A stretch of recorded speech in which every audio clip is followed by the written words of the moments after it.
हिंदुस्तान की सरजमीन है, एक बहुत बड़ा पंडितों का घराना है।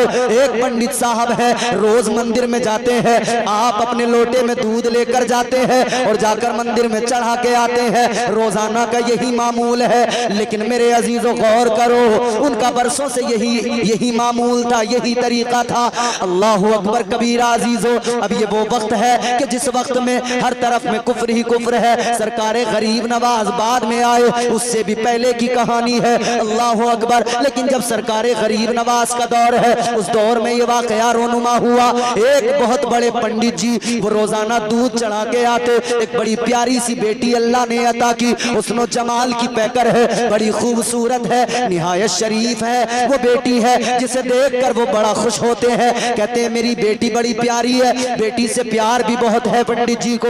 एक दिन बेटी ने कहा, मेरे बाबा आप ये लोटा लेकर दूध लेकर कहाँ जाते हैं? कहने लगे बेटी मैं अपने भगवान को राजी करने जाता हूँ, अपने माबूद पे दूध चढ़ा के आता हूँ। बेटी कहने लगी बाबा आप तो रोज जाते हैं, एक दिन मुझे भी जाने की इजाजत दे दो। चलो मैं जाती हूँ, मैं भी अपने भगवान को राजी करके आऊँ, मैं भी अपने माबूद पे दूध चढ़ा के आऊँ। उन्होंने कहा बड़ी अच्छी बात है बेटी चली जाओ। अब मेरे अजीजों अगली सुबह हुई है, बेटी ने लोटे में दूध लिया है और पहुंच गई अपने भगवान के सामने। पहुंच गई, पत्थर की सामने मूर्ति है। इसने जाकर देखा, इसे पता नहीं था, कभी आई नहीं थी कि कैसे दूध चढ़ाया जाता है। ये समझी थी कि दूध शायद हमारा भगवान पीता होगा, शायद ये पत्थर का माबूद पीता होगा। इसने दूध का लोटा आगे किया और हाथ जोड़ के बोली, ऐ मेरे माबूद तेरे लिए दूध लाई हूँ, रोज मेरे अब्बा लाते हैं, आज मैं लाई हूँ, जल्दी उठा के पी ले। मगर कैसे पिए, कैसे पिए?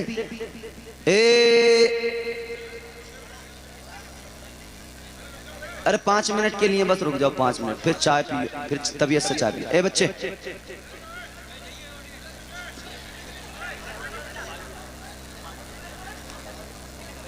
बस बस जल्दी, आप लोग तो खामोश हो जाएं, ठीक है? जरा मेरी तरफ देखें, जल्दी मोहब्बत से बोलें सुभान अल्लाह, सुभान अल्लाह, और बेदारी से बोलें या रसूल अल्लाह।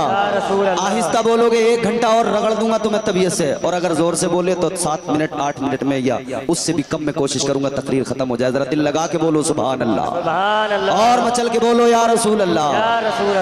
आओ मेरे अजीजों गौर करो, इसने दूध का लोटा आगे बढ़ा के कहा पी ले मेरे भगवान, पी ले मेरे खुदा। मगर कैसे पिए? पत्थर की मूर्ति में जान तो नहीं होती। अल्लाह अकबर कबीरा। इसे लगा कि शायद मैं आज पहली बार आई हूं इसलिए नहीं सुन रहा। मेरे बाबा पंडित हैं, रोज पिला के जाते हैं, मैं आज पहली बार आई हूं तो शायद मुझसे मानने को तैयार नहीं है, पीने को तैयार नहीं है। कहने लगी क्या हुआ जो पहली बार आई हूं, मगर तुझे ही मानती हूं, पी ले। मगर कैसे पिए? कहने लगी पी ले, अगर तूने नहीं पिया तो मैं जब ये दूध वापस लेकर जाऊंगी तो सब मुझे देख के कहेंगे गई तो थी मगर अपने माबूद को राजी न कर सकी। कहती है मेरी बात खराब होगी, रुसवाई होगी। मगर वो कैसे पिए जिसमें हरकत कोई नहीं, पत्थर का मुजस्समा है, कैसे दूध पिए? अल्लाह अल्लाह गौर करो। अब ये कहने लगी अगर तू ऐसे नहीं पिएगा तो मैं भी जिद्दी हूं, जाऊंगी नहीं। कहती है तेरे चरणों में अपना सर पटक पटक के जान तो दे दूंगी मगर बगैर तुझे दूध पिलाए नहीं जाऊंगी। मगर वो कैसे पिए? ये भी जिद पे अड़ गई, इसने भी अपना सर उसके चरणों पे, उसके पत्थर के मुजस्समे के पैरों पे सर मारना शुरू किया। समझ नहीं थी, जानती नहीं थी कि मैं कर क्या रही हूं। लोगों जरा जहन करीब करो, इसने उसके चरणों पे सर मारा, सर पटकने लगी। इसने इधर सर पटकना शुरू किया, अभी सर मार रही है कि अचानक एक नर्म सा हाथ इसके सर के नीचे आया। वो हाथ इसके सर से मस हुआ। इसे यूं महसूस हुआ कि मेरे दिमाग की सारी गिरहें खुल गई है, मेरा सारा दिमाग रोशन हो गया है। सुभान अल्लाह, सुभान अल्लाह। इसने सर उठाया, देखा किसका हाथ है। पहले समझी थी शायद मेरा भगवान राजी हो गया है, इसने ही अपना हाथ रख दिया है। मगर जब सर उठा के देखा तो भगवान जू का तू पत्थर की मूर्ति। मगर इसने देखा एक बुजुर्ग खड़े हैं। वो कौन बुजुर्ग हैं? वो हिंदुस्तान का राजा, हम सब के ख्वाजा गरीब नवाज हैं। सुभान अल्लाह, सुभान अल्लाह। इसने सरकारे गरीब नवाज को देखा, देखकर कहने लगी, आप कौन हैं? क्यों आप मेरी इस इबादत में खलल डाल रहे हैं? आपने फरमाया, बेटी खुद ब खुद अपनी जान को तकलीफ देना मुनासिब नहीं, सर पटक कर जान देना ये हिमाकत है, अक्लमंदी नहीं। कहने लगी, फिर क्या करूं? अपने माबूद को राजी करना चाहती हूँ। सरकारे गरीब नवाज ने फरमाया, क्या चाहती है? कहती है, दूध नहीं पीता, दूध पिलाना चाहती हूँ। आपने फरमाया, बस इतनी बात है, बस दूध ही तो पिलाना है। कहाँ? सरकारे गरीब नवाज ने फरमाया, सर पटकना बंद कर, सर पत्थर पे मारना बंद कर। तू दूध पिलाना चाहती है, ये दूध पिएगा। आपने पत्थर की मूर्ति से कहा, ओ पत्थर के माबूद, पत्थर की मूर्ति, ओ बातिल माबूद, ओ पत्थर के मुजस्समे, उठा ले जल्दी दूध का कटोरा, दूध का लोटा उठा ले और जल्दी पीना शुरू कर दे। बगदाद सरकारे अजमेर हजरत सरकार ख्वाजा गरीब नवाज ने हुक्म दे दिया, मगर पत्थर की मूर्ति में हरकत नहीं हुई। आपको जलाल आया, दोबारा फरमाया, पी ले। इसने नहीं पिया। तीसरी बार आपने फरमाया, पी ले, वरना याद रख मेरा नाम मोइनुद्दीन है। अल्लाह, सुभान अल्लाह। फरमाया, राजी में पी ले, वरना जान ले मेरा नाम मोइनुद्दीन है। अल्लाह अल्लाह किए जाने से अल्लाह न मिले।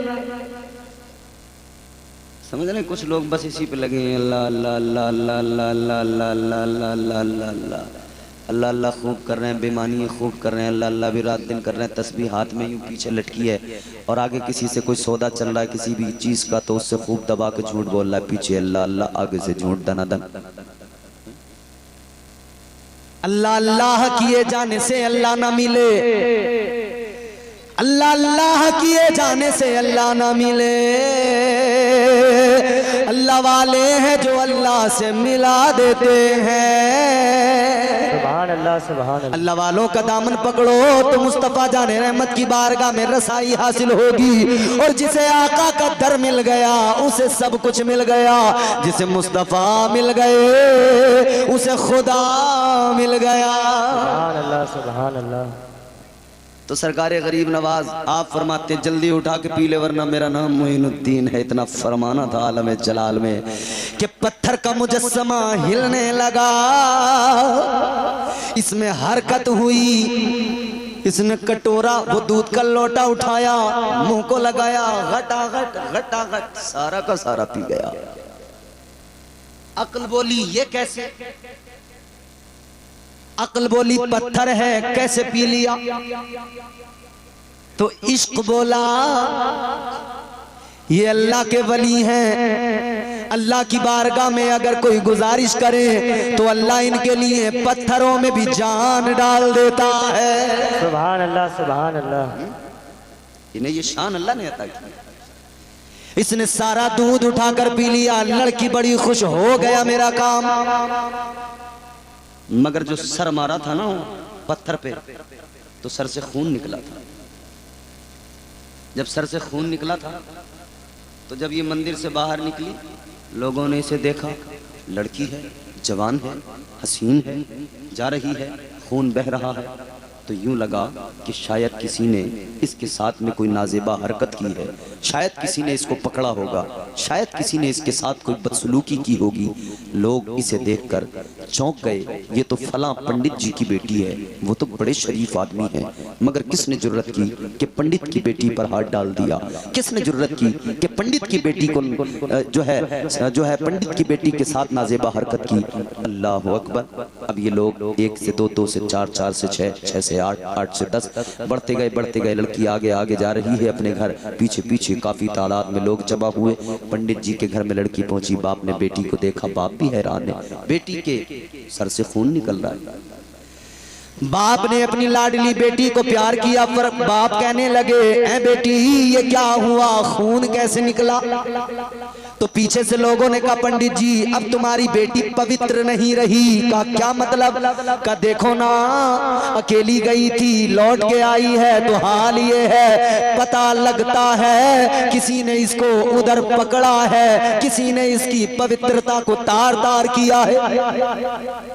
पंडित जी ने इतना सुना तो शर्मसार हो गए, आंखों में आंसू आ गए। ऐसा तो नहीं हो सकता।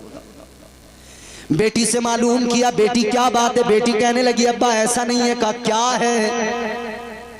कहने लगी बाबा ये खून तो इसलिए निकला है कि जो अपना माबूद है ना खुदा, वो दूध नहीं पी रहा था, तो मैंने भी कसम खाई थी दूध नहीं पिएगा तो मैं इसके चरणों में सर पटक के जान दे दूंगी। मैंने वहां सर पत्थर पे मारा है तो मेरे सर से खून निकला है। बाप ने जब इतनी बात सुनी और लोगों ने जब इतनी बात सुनी तो कहा अच्छा तो क्या तुमने दूध पिला दिया? कहने लगी हाँ मैं दूध पिला के आई हूं।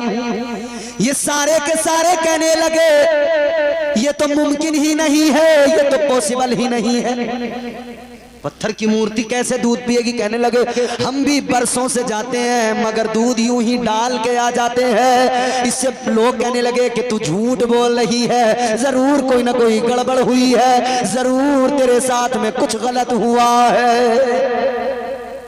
अब तो पंडित जी भी सर झुकाने लगे कि बेटी जो बात कह रही है वो तो अकल में आने वाली है ही नहीं। पत्थर की मूर्ति दूध नहीं पी सकती, लिहाजा बेटी की बात गलत है।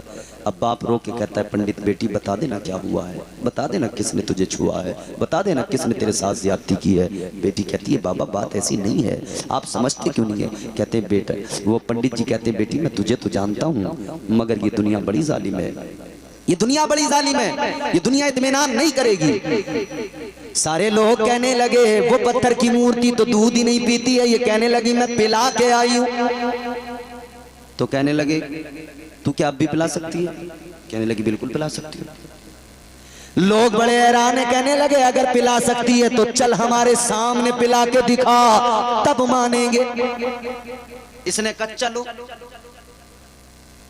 ये आगे आगे लोटे में फिर दूध लिया, लोग पीछे पीछे फिर पहुंच गए उसी बुतकदे में, फिर वही मूर्ति है वही दूध का लोटा इसने आगे रखा। कहने लगी चल मेरे भगवान चल मेरे खुदा उठा ले और पी ले।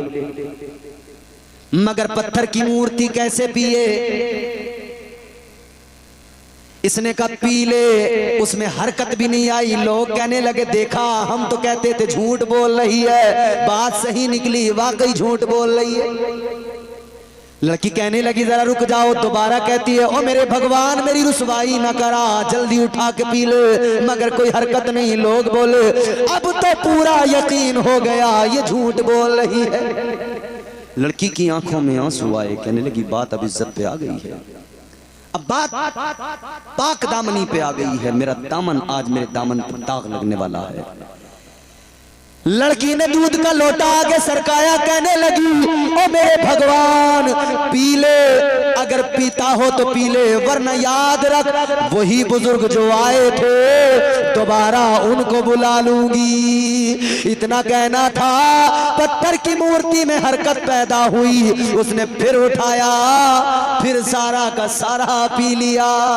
सुभान अल्लाह नारे तकबीर नारे रिसालत मसलके आला हजरत ख्वाजा का हिंदुस्तान, नारे तकबीर नारे रिसालत। अब इसने जब सारा पी लिया तो लोग तो देख के हैरान रह गए, आंखें फटी रह गई, ये क्या माजरा है? हम बरसों से आते हैं दूध का लोटा हाथ में पकड़ के लाते हैं, कभी इसने दूध नहीं पिया, हमारे पत्थर के खुदा ने कभी इस मूर्ति ने दूध नहीं पिया, आज कैसा अचंबा हुआ, आज ये क्या हुआ? लोग कहने लगे ए लड़की ये बता ये जो तूने इससे कहा था कि उन बुजुर्ग को बुला लूंगी, कौन बुजुर्ग है, किसका नाम है जिसके डर से इसने पी लिया, किसके नाम की धमकी तूने दी है? कहने लगी जानती तो नहीं हूँ, बस इतना पता है जब मैं पत्थर पे सर मार रही थी उन्होंने अपना दस्त शफकत नीचे रखकर मुझे पत्थर पे सर मारने से रोका था और कहा था तू दूध ही तो पिलाना चाहती है ले ये दूध पी लेगा। लोगों ने इतना सुना तो कहा बेटी जल्दी बता किधर गए वो बुजुर्ग, जल्दी बता किधर गए वो बुजुर्ग। कहने लगी ये तो नहीं पता मगर हाँ इस तरफ को जाते देखा था, लोग उसी रास्ते पे चले, आगे चलते गए देखा तो एक मकाम पर अल्लाह ताला के प्यारे वली हिंदुस्तान के राजा सैयदुल औलिया फिल हिंद हजरत सरकारे गरीब नवाज एक जगह पर अपनी कुटिया बनाए झोपड़ी बनाए हुए उसके अंदर मौजूद है। सुभान अल्लाह सुभान अल्लाह। लोग सारे आए सरकारे अजमेर सरकारे ख्वाजा गरीब नवाज की बारगाह में आकर अपना सर झुका के बोले, बाबा जिसके आगे सारी जिंदगी सर झुकाया, जिसको खुदा माना, उसमें तो कोई पावर ही नहीं निकली, वो तो आपके हुक्म से और आपके नाम के डर से काम करता है। कहने लगे हमने जान लिया वो पावरफुल नहीं है, आप पावरफुल हो। कहने लगे आप हमारे भगवान हो, आप हमारे खुदा हो, अब हम उस खुदा की पूजा नहीं करेंगे, आपकी करेंगे। इतना सुना तो हजरत सरकार ख्वाजा गरीब नवाज ने फरमाया, ऐ लोगों, ना वो तुम्हारा खुदा है ना मैं तुम्हारा खुदा हूँ, खुदा तुम्हारा मेरा वो है जिसने तुम्हें भी पैदा किया है, मुझे भी पैदा किया है, और उसी परवरदिगार ने पत्थरों को भी पैदा किया है। आपने फरमाया अगर सर झुकाना है, अगर इबादत करना है तो पत्थरों की नहीं, इंसानों की नहीं, इबादत करना है तो उस परवरदिगार की करो जिसने सारी कायनात को पैदा किया है। सुभान अल्लाह, सुभान। वो परवरदिगार, उसकी इबादत करो। गर्दिश में कहा उसके मुकद्दर का सितारा हो, जिसको मयसर तेरी रहमत का सहारा। तन्हा है, अकेला है, तू यकता है, अहद है, गैरत तेरी करती नहीं शिरकत को गवारा। हक ये है कि तुझ बिन कोई माबूद नहीं है तेरे सिवा कौन मददगार हमारा। सुभान अल्लाह, सुभान अल्लाह। फरमाया उस खुदा की इबादत करो, उस खुदा के आगे सर झुकाओ। ताजदारे मदीना एक रास्ते से गुजर रहे हैं, आका के आगे आगे एक औरत चल रही है, खातून चल रही है, मगर हुजूर ने देखा वो आगे आगे चलने वाली औरत चलते चलते लड़खड़ा रही है। हुजूर ने जब लड़खड़ाते देखा आका को तशवीश हुई, क्या मामला है, ये औरत आगे आगे चल तो रही है मगर लड़खड़ा रही है। अल्लाह अकबर कबीरा। ताजदारे मदीना भी उसके पीछे पीछे है। अचानक क्या हुआ, वो आगे आगे चलने वाली औरत जो अभी तक लड़खड़ा रही थी, लड़खड़ाते हुए अचानक जमीन पे गिर गई। जब ये औरत जमीन पे गिरी, तुम्हारे मेरे आका नबियों के इमाम ताजदारे मदीना ने आगे बढ़कर अपनी मुज़म्मिल वाली चादर को लिया। जब ये औरत जमीन पे गिरी, इसके सर पे सामान था, सामान भी गिर गया, सामान गिरा, सर से आंचल भी हट गया। ताजदारे मदीना आगे बढ़े, मेरे मुस्तफा ने अपनी मुज़म्मिल वाली चादर को लिया और उस औरत के सर पे डाल दिया, अपनी चादर से उसके सर को ढक दिया। उस औरत ने पलट कर देखा, कहने लगी हसीनों की नगरी के ताजदार, तू गरीबों के सर पे चादर डालने वाला कौन है, तू गरीबों की मदद करने वाला कौन है, तू गरीबों के सरों पर शफकत से चादर रहमत डालने वाला कौन है। ताजदारे मदीना ने फरमाया, ए खातून मेरा बाद में मालूम करना, पहले तू बता तू कौन है, कैसे जमीन पे गिर गई। हुजूर ने फरमाया कौन है, कैसे गिरी। आका कायनात सल्लल्लाहु अलैहि वसल्लम ने जैसे फरमाया ना, वो औरत आंखें भीग गईं, आंखों में आंसू आ गए। ए बच्चों मोबाइल बंद करके रखो नीचे, ए बेटा मोबाइल बंद कर, नीचे रख, नीचे बंद कर, बंद कर। ये लगे हुए हैं डिवाइस कैमरे, यूट्यूब पे आपको मुकम्मल बयान बड़े सलीके से मिलेंगे। आप लोग इतने अच्छा रिकॉर्ड नहीं कर सकते, ये प्रोफेशनल लोग हैं जो कर रहे हैं, आपको परेशान होने की जरूरत ही नहीं। जब भी आपको अपने गाँव का जलसा देखना हो आप इन चैनल्स पे देख लीजिएगा, समझ रहे। तो आप तो बस तकरीर सुने मेरी, जरा मोहब्बत से बोलें सुभान अल्लाह, सुभान अल्लाह, और बेदारी से बोलें सुभान अल्लाह। सुभान अल्लाह। नबी के मीलाद की महफिल में आए हो, जानते हो अजमत मुस्तफ़ा क्या, मकाम मुस्तफ़ा। पै करे दिल रुबा बन के आया, रूहे अर्जो समा बन के आया, सब रसूले खुदा बन के आए, वो हबीबे खुदा बन के आया। सैयदा आमिना का दुलारा और हलीमा की आंखों का तारा, वो शकिस्ता दिलों का सहारा, बेबसों की दुआ बन के आया।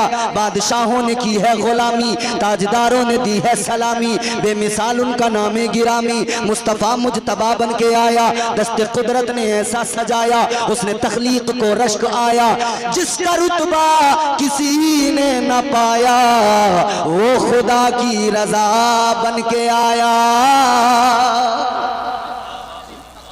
वो तुम्हारे मेरे आका रहमत वाले नबी ताजदारे मदीना इमामुल अंबिया औरत के सर पर चादर रहमत डाली, उठकर कहने लगी कौन हो जो गरीबों के सर पे चादर रख रहे हो? आका ने फरमाया अपना बता तू कौन है? इतना सुना है आंखें अश्कबार हो गई, आंखें भीग गई। खातून कहने लगी ए हसीनों की नगरी के ताजदार, मैं एक यहूदी औरत हूँ, मैं एक यहूदन हूँ, यहूदी की खादिमा हूँ, एक यहूदी की कनीज हूँ। वो मेरा मालिक बड़ा सफाक है। कहने लगी मेरी तबीयत खराब है, अपने मालिक का सामान लेके जा रही थी, लेकिन बुखार की वजह से कमजोरी ने बराबर सही तरीके से चलने न दिया, पैर लड़खड़ा गए और कमजोरी के सबब में जमीन पे गिर गई। अल्लाह अकबर। कहने लगी ए हसीनों की नगरी के ताजदार, मैं जमीन पे गिरी, मेरे चोट लगी, कोई फर्क नहीं, लेकिन मामला ये हो गया जो सामान था वो गिर गया, सामान का नुकसान हो गया। कहने लगी अब मैं जब जाऊंगी वो मेरा मालिक यहूदी मुझे मारेगा, मुझ पे तशद्दुद करेगा, मुझ पे जुल्म ज्यादती करेगा। इतना सुना मेरे आका ने फरमाया तू जाकर उसे बता देना कि तुझे कमजोरी की वजह से, बीमारी की वजह से, बुखार की वजह से तू गिर गई, इसलिए सामान टूट गया। आका इधर चलने को रवाना होने को तैयार है, वो खादिमा हाथ जोड़ के खड़ी हो गई। वो यहूदन कहने लगी शफकत की चादर सर पे डालने वाले, ऐ गरीबों के हामी जरा मेरी एक बात सुनते जाओ। कहने लगी आपने सर पे चादर डाली है, एक और मेरी मदद करते जाओ। आका ने फरमाया बोल क्या कहना चाहती है? अल्लाह के नबी की बारगाह में अर्ज करती है कि सुनो सुनो, बस इतनी सी गुजारिश है, मेरे मालिक मैं जिसकी यहूदी की खादिमा हूँ उसके पास तक चलिए, आप जरा जाकर कह देंगे, मेरी सिफारिश कर देंगे, आप उसको बता देंगे कि मेरी बुखार के सबब, तबीयत खराब के सबब में गिर गई और ये नुकसान हो गया। तो कहती है कि आप अगर एक बार मेरे साथ चलें सिफारिशी बनकर, तो आपको देखकर मेरा यकीन है वो नाराज नहीं होगा और आपको देखकर मुझे दरगुजर कर देगा, मुझे मारेगा नहीं, मुझ पर जुल्म ज्यादती नहीं करेगा। इतना सुना रहमत वाले नबी ताजदारे मदीना जो गरीबों के हामी बन के आए, यतीमों के मलजाओ माँ बाप बन के आए, जो बेसहारों का सहारा बन के आए, जो गरीबों के मददगार बन के आए। आका ने फरमाया यहूदन अगर बात ऐसी है तो चल जरा आगे आगे चल, मैं पीछे पीछे चलता हूँ। आका ने फरमाया मैं तो रहमत ही बन के आया हूँ, जो भी मांगेगा वो मुझसे रहमत का हिस्सा जरूर पाएगा। क्या बात, नारे तकबीर, नारे रिसालत, नारे गौसियत, फैजाने गौसे आज़म, मसलके आला हजरत, इश्क मोहब्बत, इश्क मोहब्बत, बस्ती बस्ती करिया करिया, जश्न ईद मिलादुन नबी, सरकार की आमद, उलमाए अहले सुन्नत, हजरत अल्लामा मौलाना इम्तियाज बरकाती साहिब क़िबला, नारे तकबीर। क्या बात। रहमत का हिस्सा सब ने पाया है। बोलो आका सब के लिए रहमत बन के आए, आका सब के लिए रहमत बन के आए। वो नबियों में रहमत लक़ब पाने वाले, वो नबियों में रहमत लक़ब पाने वाले, मुरादें गरीबों की बरलाने वाले, वो तुम्हारे मेरे आका उनकी शान। आका ने फरमाया तू आगे आगे चल, मैं पीछे पीछे। अब वो यहूदन आगे आगे चली, आका पीछे पीछे चले। एक दो रास्तों से गुजरते गुजरते, कई गलियों से गुजरते हुए यहूदी के दरवाजे पे पहुंची, दरवाजा खोला, अंदर गई, आका पीछे पीछे अंदर गए। अल्लाह अकबर। यहूदी ने अपनी कनीज को, अपनी खादिमा को देखा, देख कर कहने लगा तूने मेरे सामान का क्या किया, तूने नुकसान कर दिया। अल्लाह अकबर। पीछे से मेरे आका आए, इधर वो यहूदी कहता है क्या तू नहीं जानती थी ये नुकसान करेगी तो तुझे सजा मिलेगी, ये सजा देने के मूड में है। मगर आका आगे बढ़े। इमामुल अंबिया ने फरमाया, ताजदारे मदीना ने फरमाया, आका आगे बढ़े, आका ने फरमाया ए यहूदी सुन ले, ए यहूदी याद रख मैं सबके लिए रहमत बन के आया हूँ, जरा गौर कर, इससे जो नुकसान हुआ है इसे मारना नहीं, इस पे जुल्म न करना, बल्कि सुन ले जो तेरा नुकसान हुआ है वो तेरे नुकसान की भरपाई मैं करने को तैयार हूँ।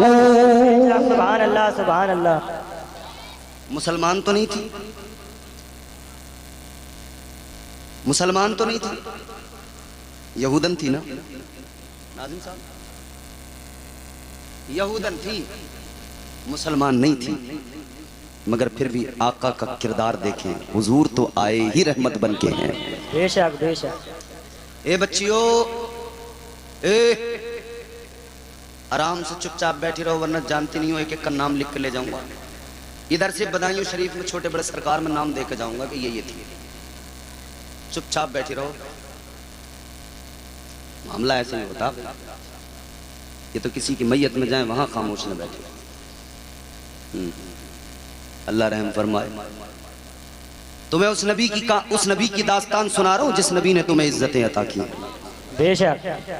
औरतों की कोई इज्जत नहीं थी नबी की आमद से पहले। औरतों को कोई वैल्यू, कोई इज्जत नहीं दी जाती थी। ये इज्जत अगर औरत को मिली है, ये मकाम अगर मिला है तो मुस्तफ़ा जाने रहमत की दहलीज से मिला है। बेशक सुभान अल्लाह। अच्छा एक बात बताओ, जितने शादीशुदा लोग हैं वो ईमानदारी से बताएं, औरत को कहा जाता है घरवाली, आदमी को कहा जाता है कभी घरवाला? कभी औरतें कहती हैं हमारे घरवाले, हमारा आदमी, हमारे मियाँ, हमारे शौहर, ये तो बोलती हैं।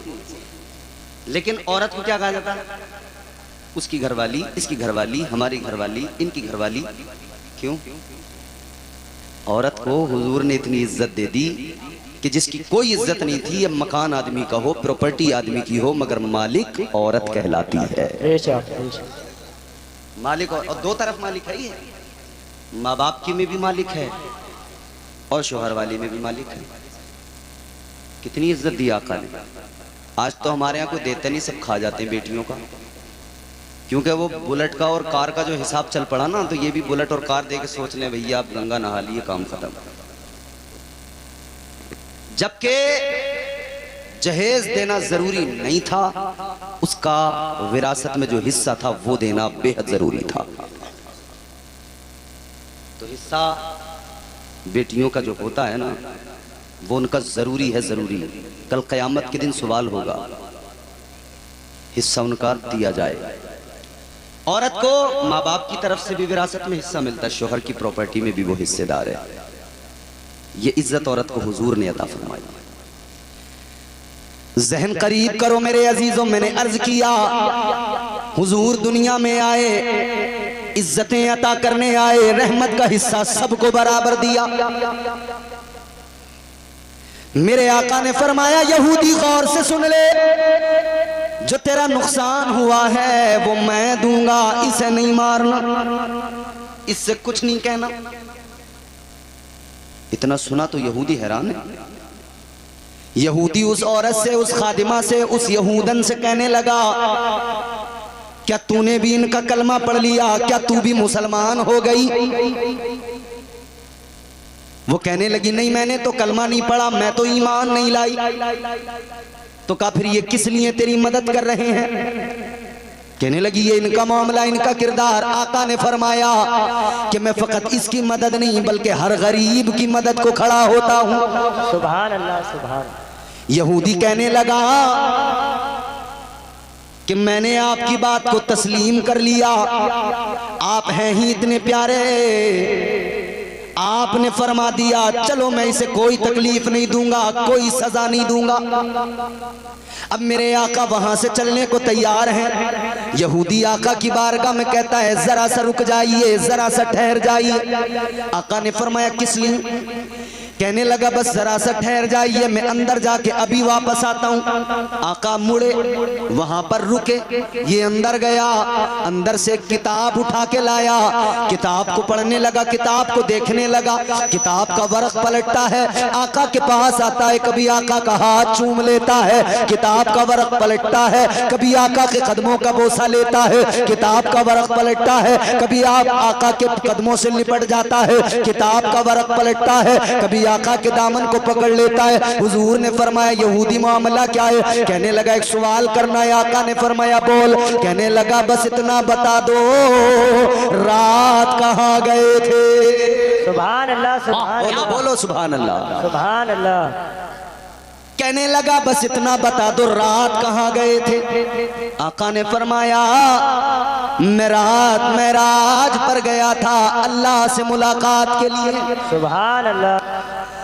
ताजदारे मदीना ने फरमाया मैं रात मेराज पर गया था। इतना सुना तो यहूदी कहने लगा हुजूर ये जो मेरी किताब है, ये मेरी किताब बता रही है जो अल्लाह का आखिरी महबूब होगा, आखिरी रसूल खातमुन नबिय्यीन बनकर आएगा और शान उसकी ये होगी रात को मेराज करेगा, दिन में गरीबों की मदद करेगा। सुभान अल्लाह सुभान अल्लाह।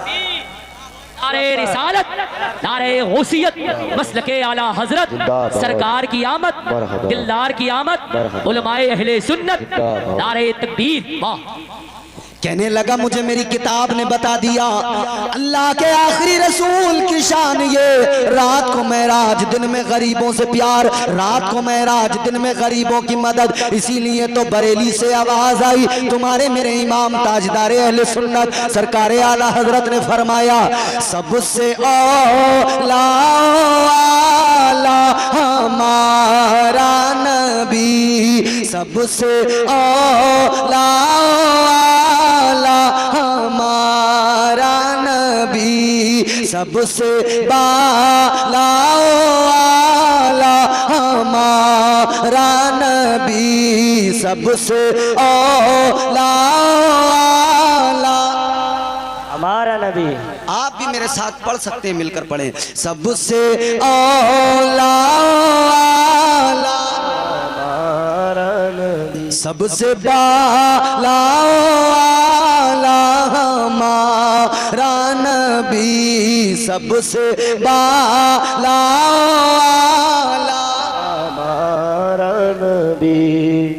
अपने मौला का प्यारा हमारा नबी, दोनों आलम का दूल्हा हमारा नबी, दोनों आलम का दूल्हा हमारा नबी, सबसे औला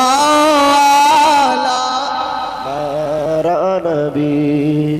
वो नबी हैं हमारे, उनकी शान ये रात को मेराज दिन में गरीबों से प्यार।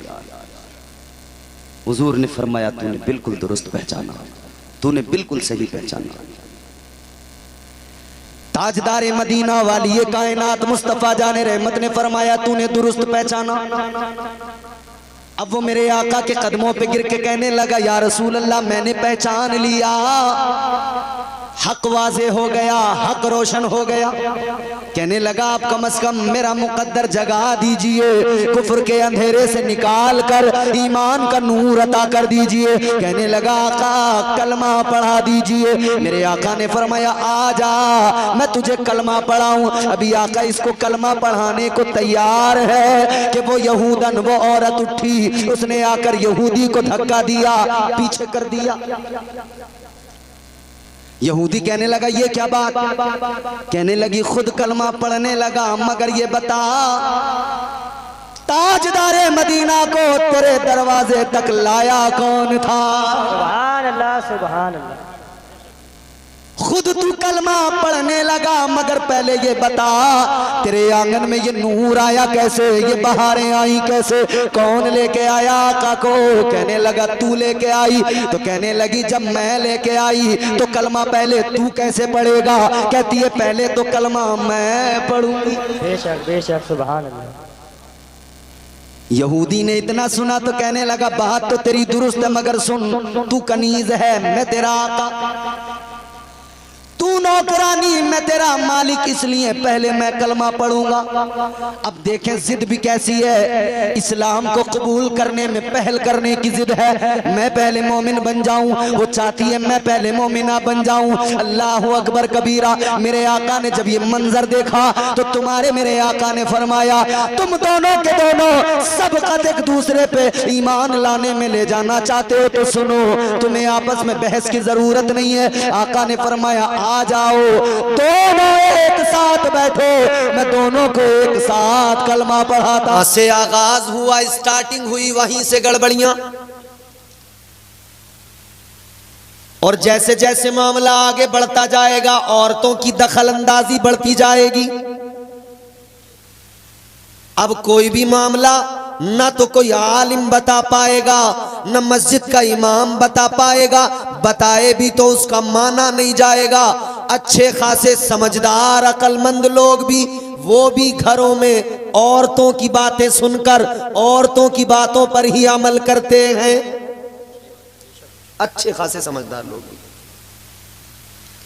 घर में एक जो सबसे बूढ़ी औरत होंगी वो अपना बताए जाएंगी, लल्ला ऐसे नहीं करते हैं, ऐसे करते हैं, ऐसे नहीं करते हैं, ऐसे करते हैं, और ये करते जाएंगे। शादी की तारीखें रखी जाएं तो उसमें फिर अलग अलग कि भाई ये नहीं रखते हैं, वो तारीख रखते हैं, वो नहीं रखते हैं, ये तारीख रखते हैं, उसमें ऐसा हो जाता है, इसमें वैसा हो जाता है। दिनों में चांद में जाने क्या क्या, अल्लाह रहम फरमाए। मस्जिद के इमाम से अगर मालूम किया जाए, इमाम साहब आप बताइए, इमाम साहब कहेंगे, मौलाना साहब कहेंगे, सारे दिन अल्लाह ने बनाए, सारी तारीखें अल्लाह ने बनाई, किसी भी दिन में रख लो, किसी भी तारीख में रख लो। और जब ये बात घर आई तो घर की औरतों ने कहा, इमाम साहब क्या जाने शादी ब्याह के बारे में, उन्हें क्या पता। इन्होंने अपने मशवरे दिए, अपनी अलग अलग राय पेश की, इनकी बातें सुनी गई, मानी गई। मान कौन रहा है बेबुनियाद बातों को?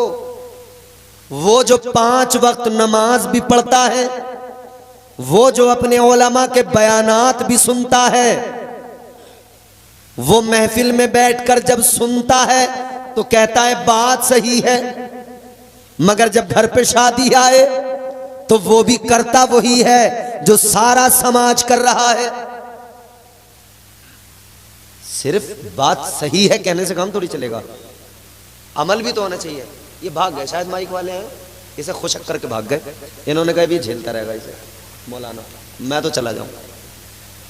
बैठे हैं, अच्छा पानी पी रहे हैं ना, दूर नहीं कहीं चाय पीने गए। अब गौर से सुनिए मेरी बात।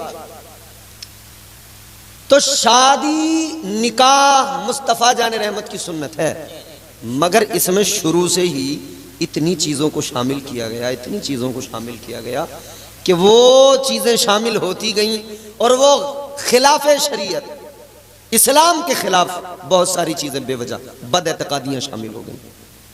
और हम लकीर के फकीर उसी लकीर को पीटते चले जा रहे, उसी लकीर के पीछे भागते चले जा रहे। याद रखो अजीजा ने गिरामी वकार, ताजदार मदीना की शरीयत सबसे ऊपर। आपके घर की कोई बड़ी बूढ़ी औरत बताए या मोहल्ले की कोई सबसे समझदार औरत बताए, अगर उसकी बात इस्लाम के खिलाफ है, मानने से इनकार कर देना। मानना तो फकत इस्लाम का पैगाम मानना और मुस्तफ़ा जाने रहमत का फरमान मानना। सुभान अल्लाह, सुभान अल्लाह, माशाअल्लाह। हुजूर के फरमान को मानकर उस पर अमल करना। हाँ, और हल्दी वाला तो मामला ज्यादा खतरनाक है। हल्दी वाला दिन तो ऐसा है, पूरा घर पीला, औरतें पीली, आदमी पीले, बच्चे भी पीले, पर्दे भी घरों के पीले, सब कुछ पीला पीला हो गया। ऐसे हालात के बच्चों से लेके, अच्छा औरतें बड़ी चालाकी से काम लेती हैं, कपड़ा अपने लिए लाई, पीला सूट सीने को, उसमें से इतना सा बचा तो छोटे वाले का कुर्ता सी दिया, उसे भी पीला कर दिया। और आदमियों से कह रही हैं पहले से पहले 10 दिन 15 दिन 20 दिन महीना भर पहले कि जी वो हल्दी वाला सूट मैं तो सिलवा रही हूं, तुम भी एक कुर्ता पजामा सिलवा लेते पीले रंग का। तो उन्होंने कहा अच्छा, तो उन्होंने भी कुर्ता पजामा सिलवा लिया पीला। कहने का मतलब यह है, आदमी औरतों के पीछे इतना चल रहा है, इतना चल रहा है। अल्लाह ने मर्द को हाकिम बनाया, मगर ये महकूम बन गया। ये दस्त बस्ता पीछे खड़ा है, आगे से फरमान जारी हुआ, ये पीछे से जी जी, जैसा बता दिया गया, जैसा समझा दिया गया, बस हाँ जी कर लिया फौरन। औरत ने कहा ये करो, कहा हाँ जी।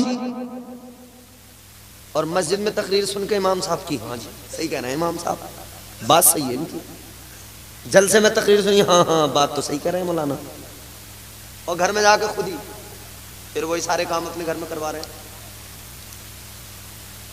हमने तो कई लोगों के घरों का हाल ये देखा, वो मोहल्ले के अंदर चौराहों पे बैठकर दूसरों के घरों की शादियों का तबसरा किया करते थे, तनकीदें किया करते थे।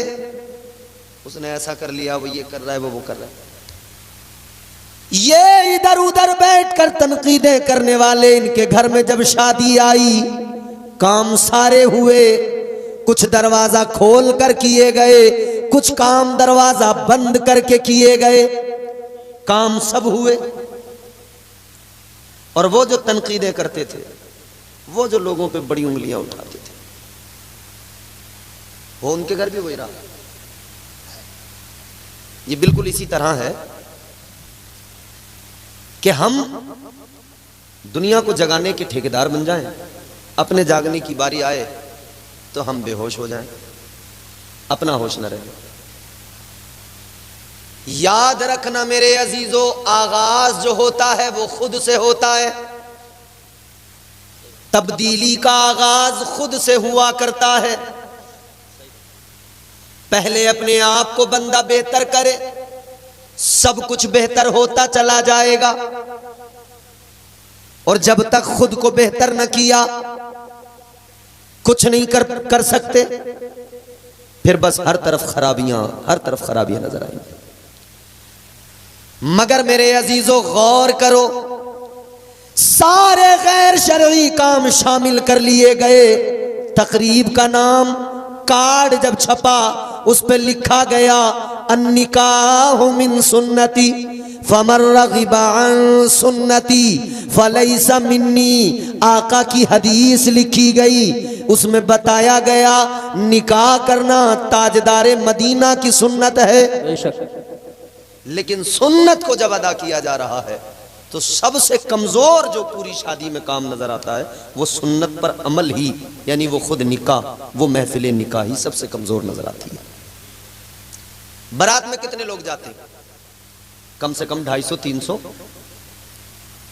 और मैंने इस पूरी बेल्ट में देखा है, ट्रैक्टर स्टार्ट किया, ट्रॉली पीछे जोड़ दी और चल दिए। भर भर ट्रॉली आ रहे हैं लोग, भर भर ट्रॉली आ रहे हैं। बड़े लंबे चौड़े खाने हो रहे हैं, सब कुछ हो रहा है। इंतजाम बहुत किए गए, लंबे चौड़े इंतजाम किए गए, बड़े बड़े खाने किए गए, सब काम। सारी तकरीब देखो, जहां खाना चल रहा था वहां लोगों की भीड़ थी, जहां बारात रुकी हुई थी वहां लोगों की भीड़, जहां दूल्हा मियां बैठे वहां लोगों की भीड़। कोई सेल्फी ले रहा था, कोई कुछ, सारे लोग बैठे हैं, भीड़ है हर जगह। मगर फिर एक वक्त आया निकाह का, वो भीड़ ऐसे गायब हो गई जैसे गधे के सर से सींग गायब हो जाते हैं। अब बैठे रह गए 4-5 बुड्ढे, 2-4 दूल्हे के दोस्त, एक इमाम साहब, एक वकील साहब, 2 गवाह।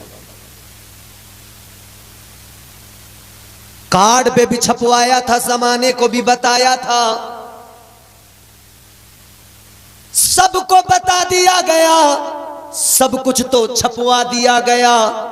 नाम तो ये था कि आका की सुन्नत अदा करने जा रहे हैं, मगर सुन्नत मुस्तफ़ा के नाम पर कितने गैर शरई काम किए। सुन्नत मुस्तफ़ा के नाम पर नाच गाने किए, सुन्नत मुस्तफ़ा के नाम पर शरीयत का मजाक उड़ाया गया, सुन्नत मुस्तफ़ा के नाम पर न जाने कितनी वाहियात हरकतें की गई, सुन्नत मुस्तफ़ा के नाम पर फजूल खर्ची की गई, सुन्नत मुस्तफ़ा के नाम पर इस्लाम के खिलाफ तमाम काम किए गए। और फिर बाद में कहने लगे हमने लो जी सुन्नत अदा अदा कर ली, लो हमने शादी कर ली। फिर कहने लगे हमने शादी कर ली, अब बेटे की शादी करने के बाद में कहने लगे अब जरा एक महफिल मीलाद का एहतमाम कर लिया जाए, एक मीलाद शरीफ की महफिल को सजा लिया जाए। पूछा गया किस लिए? का शादी हुई है, अल्लाह का शुक्र अदा करने के लिए, शुक्राने के तौर पर महफिल मीलाद सजा लो। है मेरे अजीजों, सोचने वाली बात है,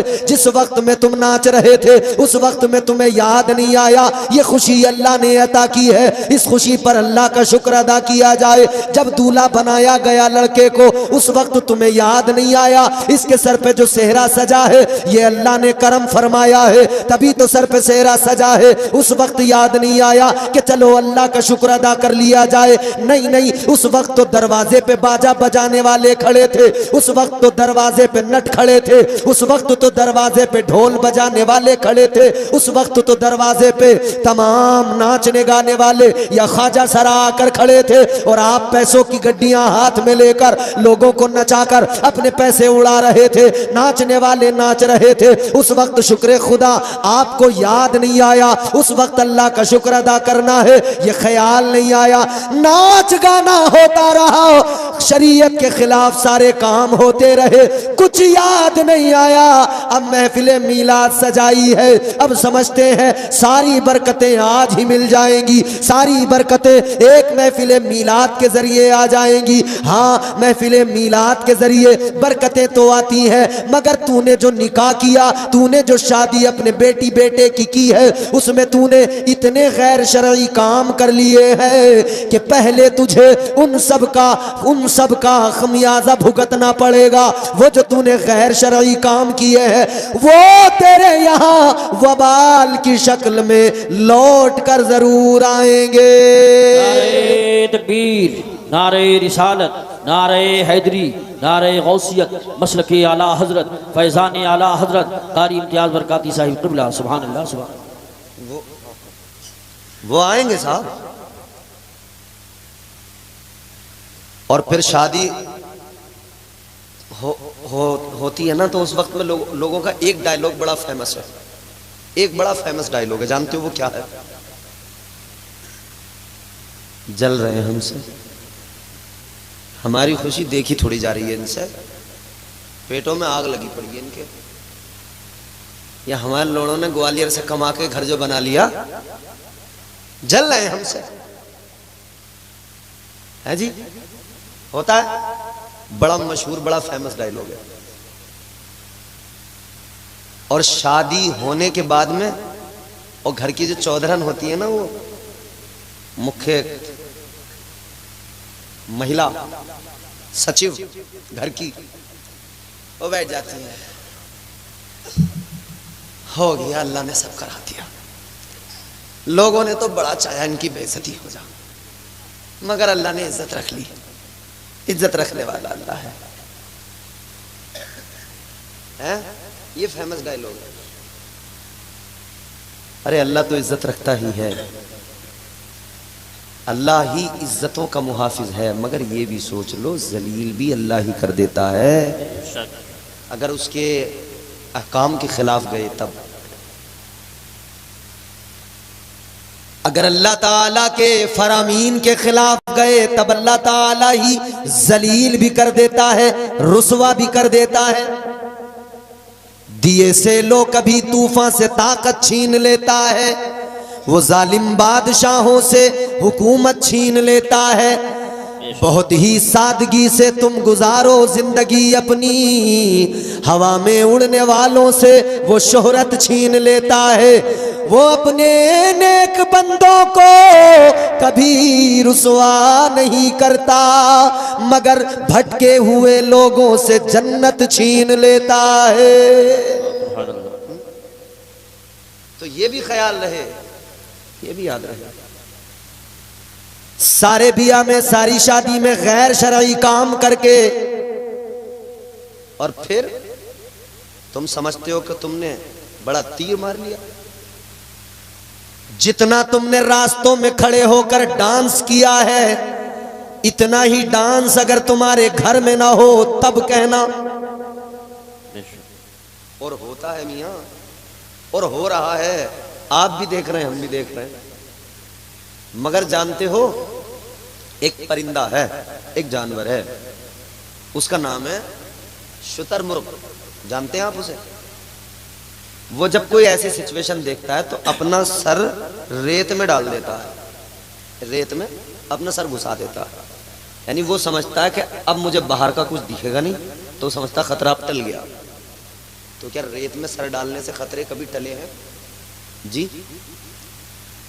भाई रेत में सर डाल देने से खतरे तो नहीं टल जाते, सिचुएशन तो जूं की तूं रहती है। हम लोग रेत में सर डाले हुए हैं अभी, पता तो है खतरा है दाएं बाएं, अगर रेत में सर डाल दे रहे जो होगा कुछ नहीं, देख लेंगे। रेत में सर डाल के सोच ले कुछ नहीं है, सब खत्म हो गया। अजीजाने गिरामी वकार गौर फरमाइए, रेत में सर डालने से कुछ नहीं होगा।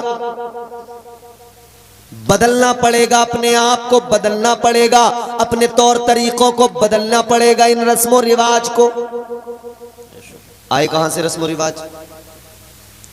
हमारे यहां हिंदुस्तान के अंदर हमारे साथ बहुत सारे मज़ाहिब के लोग रहते हैं, और एक मेजर मतलब एक जो है हमारे यहाँ जो माइनॉरिटी में है कम्युनिटी, वो उनकी बहुत सारी चीज़ें रस्म व रिवाज वो मुसलमानों के यहाँ पाए जा रहे हैं। क्यों? जिहालत के सबब, जिहालत के सबब। अजीजाने गिरामी वकार जरा गौर से सुनिए, मैंने अर्ज किया ये शादी करना नबी की सुन्नत है तो सुन्नत के तरीके से करो, और निकाह करने का हुक्म अल्लाह ताला ने दिया। अल्लाह ने फरमाया तुम्हारे दरमियान जो बेनिकाह वाले मर्द हैं जिनके निकाह नहीं हुए, और वो औरतें जिनके निकाह नहीं हुए, कुरान कहता है उनके निकाह कर दो।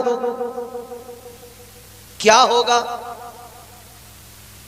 कुरान कहता है तुम निकाह कर दो, निकाह करना तुम्हारा काम है, बाद में देखते जाना अल्लाह ताला उन्हें फकीर से गनी बना देगा, फकीर से गनी बना देगा।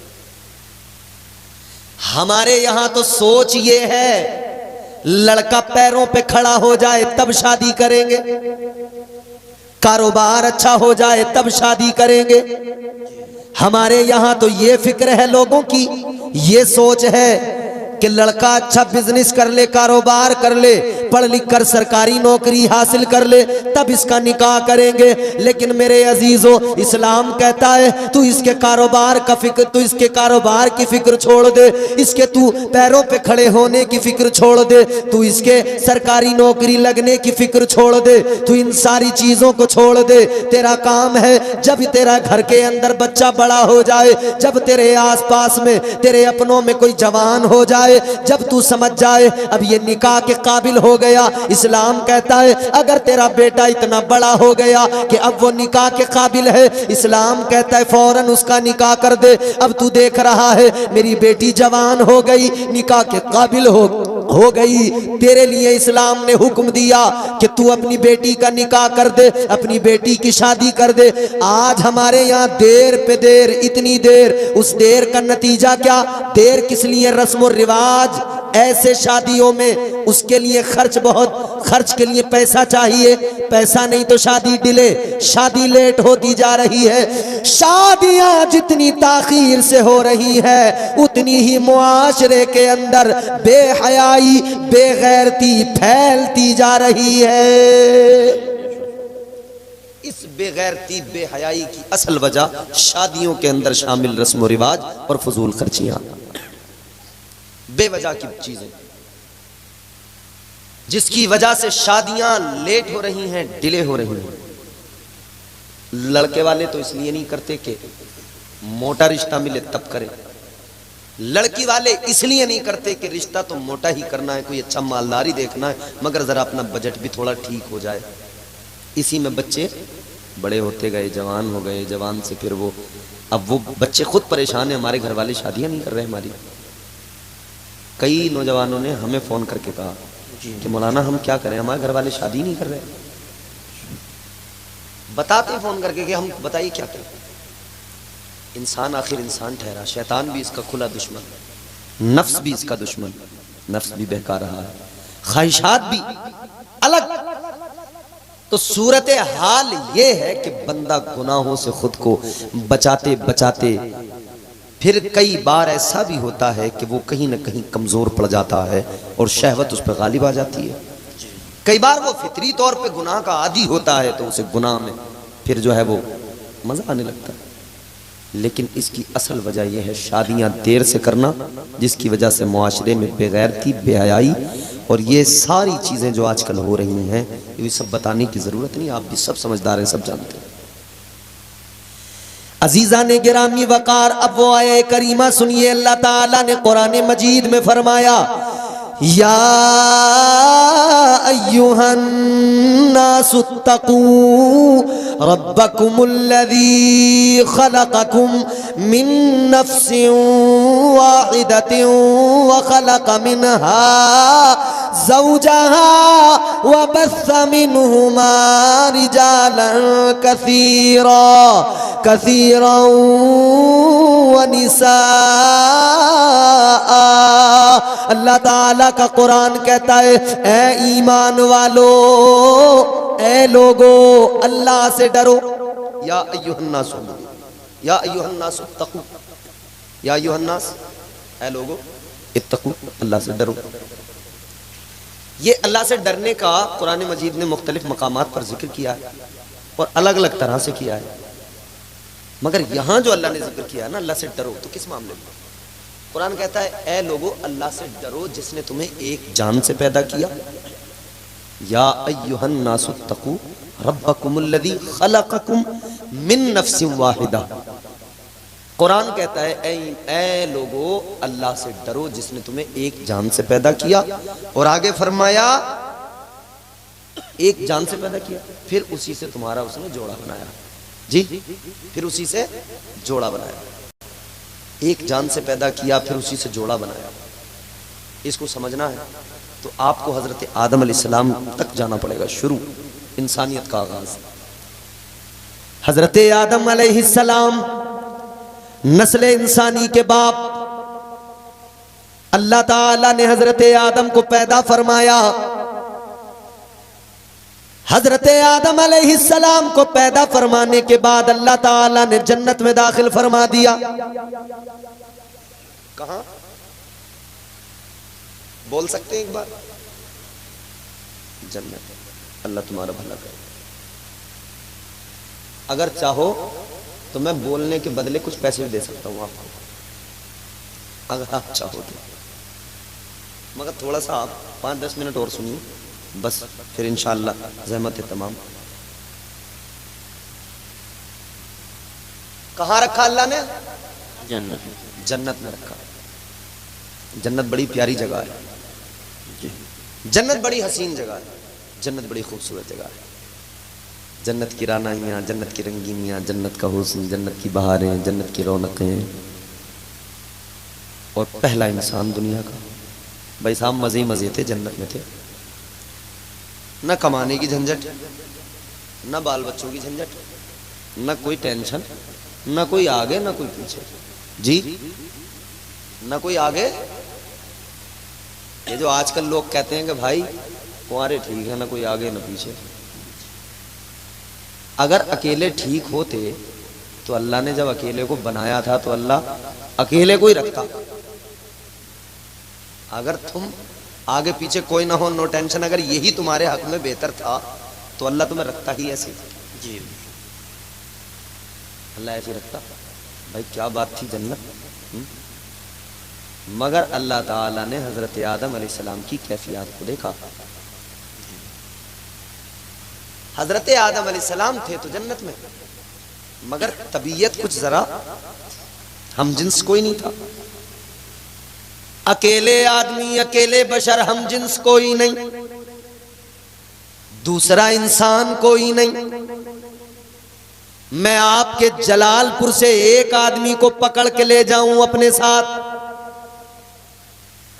और किसी जंगल में ले जाकर छोड़ दूं, जहां 200-400 किलोमीटर के जंगल में कोई दूसरा आदमी ना हो, तो रह पाएगा अकेला?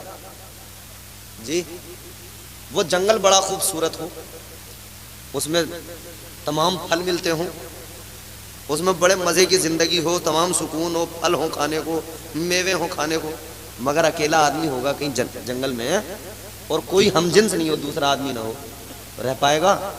दिल लगेगा? नहीं लगेगा, नहीं लगेगा। यानी आदमी ऐसी जगह कि जहां कोई ना हो वहां जाना भी चाहता है ना, तो अपनी मेहरारू के साथ ही जाना चाहता है जी। कहता ये कि चलो हम ऐसी जगह चले जाएं जहां कोई ना हो, कोई हमें देखता ना हो, बस तुम हो और मैं हूं, फिर बोले हम प्यार की बातें करेंगे।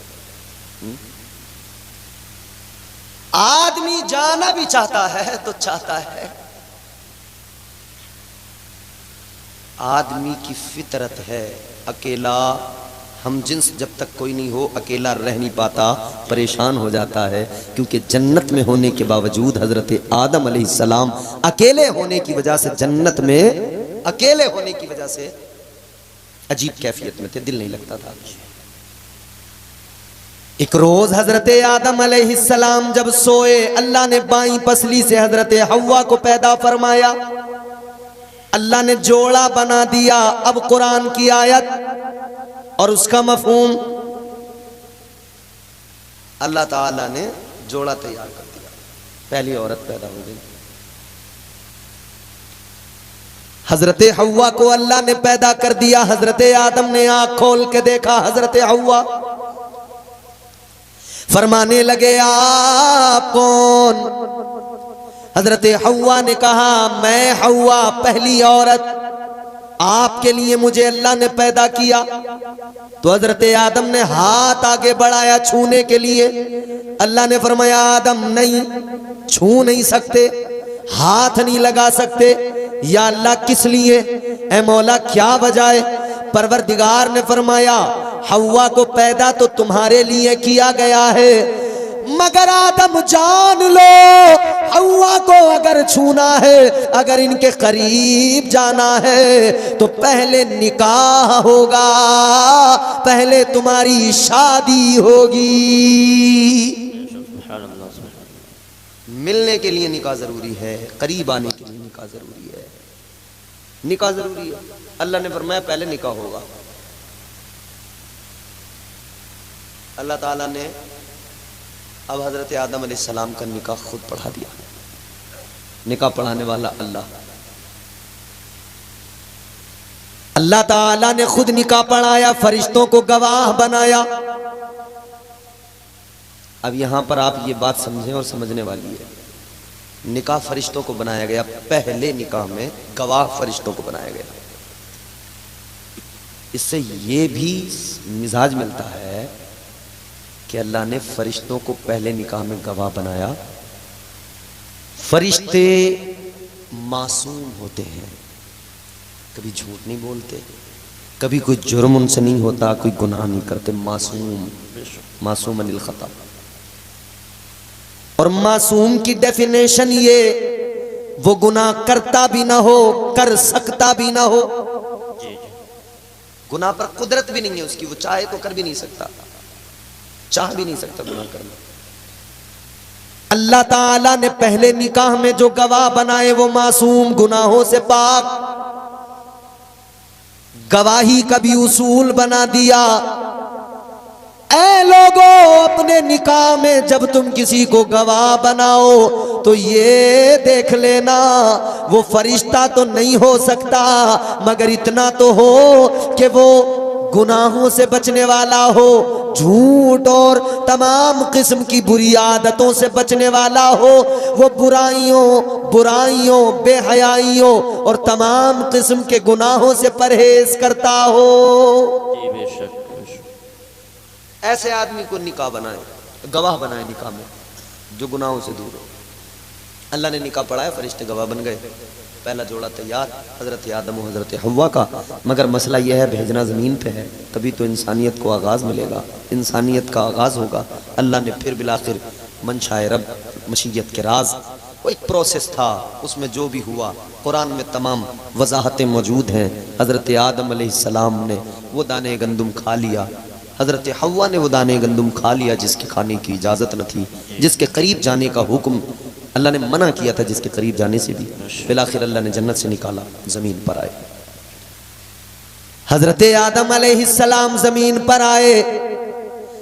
अब वो जिंदगी देखो जन्नत वाली जिंदगी, ये जिंदगी देखो जमीन वाली।